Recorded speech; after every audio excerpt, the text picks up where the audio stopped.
Good afternoon. Scotland's health service is under pressure like never before, according to the British Medical Association.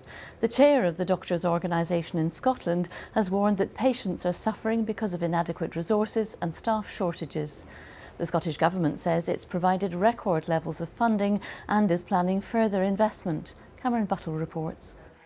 This was the first ever BMA Scotland conference, and the chair didn't pull any punches.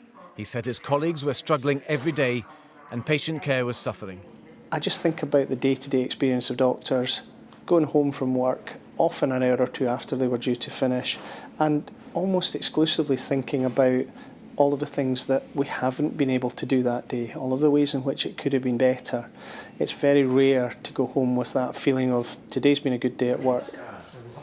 The BMA said the problems were compounded by political pressure to meet arbitrary targets. The Scottish Government says NHS staff numbers are at historically high levels and it is planning on further investment of more than £350 million.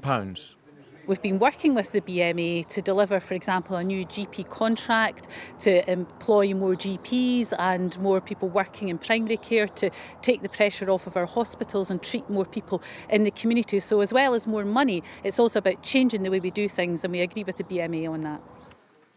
Shona Robertson said she wasn't considering her position following calls for her to resign from political rivals this week.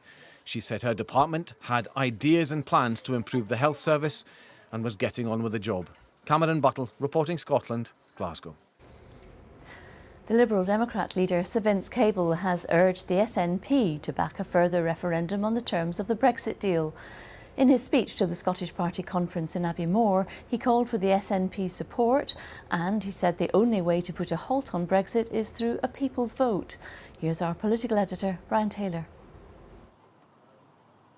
Well, Vince Cable is still speaking in the conference venue behind me here, but earlier when he arrived he seemed in decidedly energetic mood as he and Willie Rennie were seemingly trying to gee up the delegates with a little light exercise. Now on this point of the European Union, Vince Cable is arguing, he argued in his speech just a few minutes ago, that leaving the EU would be catastrophic, that the way to exit from Brexit, as he puts it, is to hold a further referendum on the terms of the deal, and he says SNP support for that proposal would be crucial.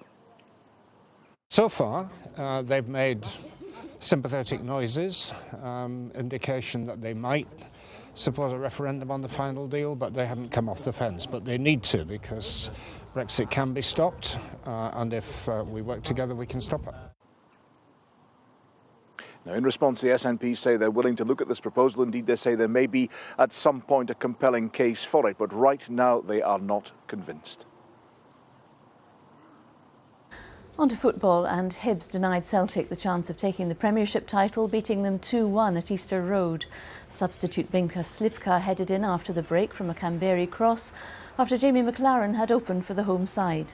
Odson Edouard scored a late consolation for the visitors, but Celtic celebrations will have to wait. A crowd of around 18,000 racing fans watched the Scottish Grand National at Ayr. The 4-mile race was won by Joe Farrell, ridden by Adam Wedge, who crossed the line in a very tight finish. A pod of killer whales has been spotted in the River Clyde. The mammals were filmed near Gourock and Dunoon. They've not been regular visitors to the Upper Clyde for many years. Well, now, after a lovely day, the weather forecast from Christopher. Hello there. Well, it's been a lovely, bright and sunny afternoon for many of us. Great picture from one of our weather watchers there in Caithness, but change on the way.